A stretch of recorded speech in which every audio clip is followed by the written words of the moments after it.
Hi guys, Lava Fun 175 here, aka Shanna, and here with another webcam report from yours truly.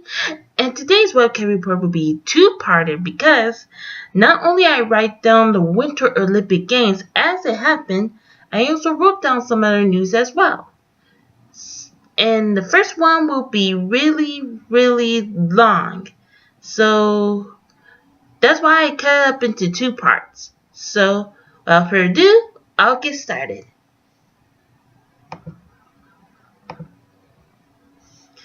In the quiet town of Pyeongchang, South Korea, the Winter Olympics are underway. After the emotional tensions between the two countries under one island, Korea decided to put their differences aside for the entire Olympic run. The Olympic Games started one day early before the opening ceremony, but with a few games at a time. The opening ceremony was laden with majestic flair, as the performance was filled with history and stories of Korea. As for the Parade of Nations, it was filled with pride and lots of surprises in store. At the end of the ceremony, the Olympic torch was lit on top of the stadium, signifying the start of the Winter Olympic Games.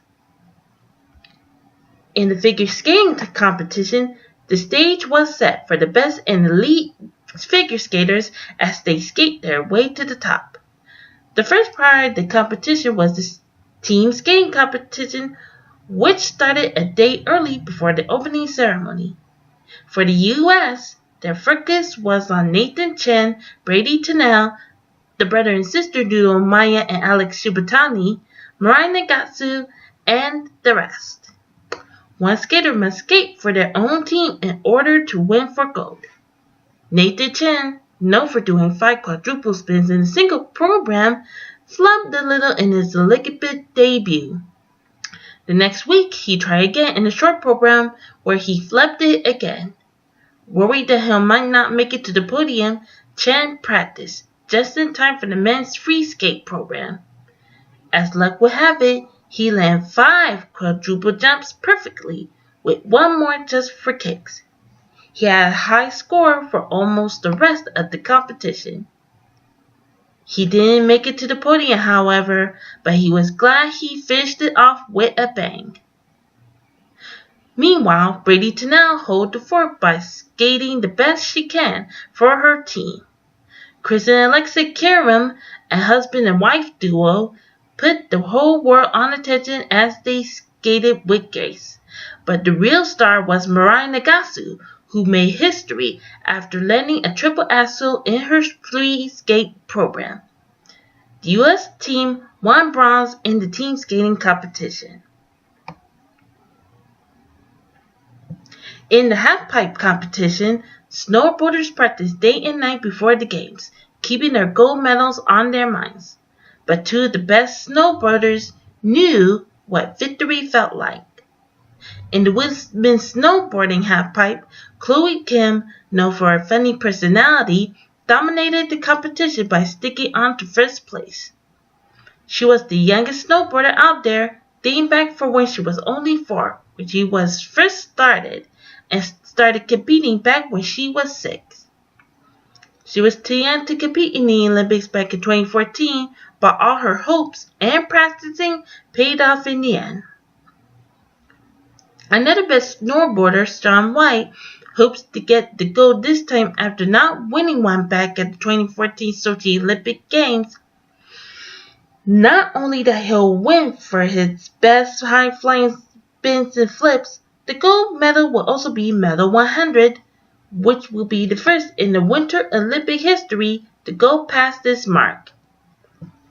White dominated the first run of the competition, going in first, but in the second run, he made a slight mistake and skidded down, thinking that he must save his best jump for last. He lost his top spot to Japanese snowboarder Ayumu Hirano, who he thought he had his competition in the bag. On the third and final run, White jumped and flipped higher than ever before, winning gold in the process.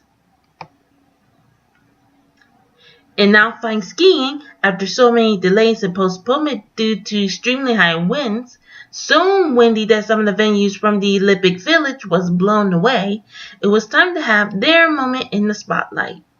Lindsey Vonn, who backed out of the 2014 Olympic Games due to her knee injury, is now back onto the ice and snow. She started the race off perfectly, but when she got to the curve at the end, she slid off the track. She tried to get in the training course of the competition before the medal run. I did not know they aired the training course. I thought it was just the training course, but I didn't know it was a competition for it. Vonn gave it her all and won bronze in the final match of the game. She said in her interview that she did all for her late grandfather. She even put his initials on her helmet. In the hockey competition, pucks fly off left and right as Team USA tried to score a goal and goes against their rival opponent, Team Canada. They were notorious for winning gold on every Olympic game, and no other team can beat them. After a stunning loss in the Sochi Olympic Games, the ladies practiced day and night up to the gold medal match in order to bump Team Canada off the top. The game was so intense, people who were watching the game on TV stayed up late at night to see it all. The two teams were tied up until after overtime, going into a shootout. The whole stadium was quiet as each team player took a shot for the goal. Eventually, at the sixth shot, Team Canada missed the goal, making Team USA golden winners. They had beat their rival team after 20 years of not winning a gold medal and had their moment in the spotlight for the first time in forever. In the ice dancing, team laced up their skates to do a Latin dance for the short program while they skate with style and grace for the free dance. Even the shooter toppies fired up with a Latin dance to remember. They even did the twizzles in time to the music. In cross-country skiing, two ladies made history when they crossed the finish line at the same time. It was also the first to win gold in a very long time. In speed skating, ladies from Team USA skated their way to bronze in the race. In curling, which is a game of smarts and skill, the men made their way to the gold medal game for the very first time.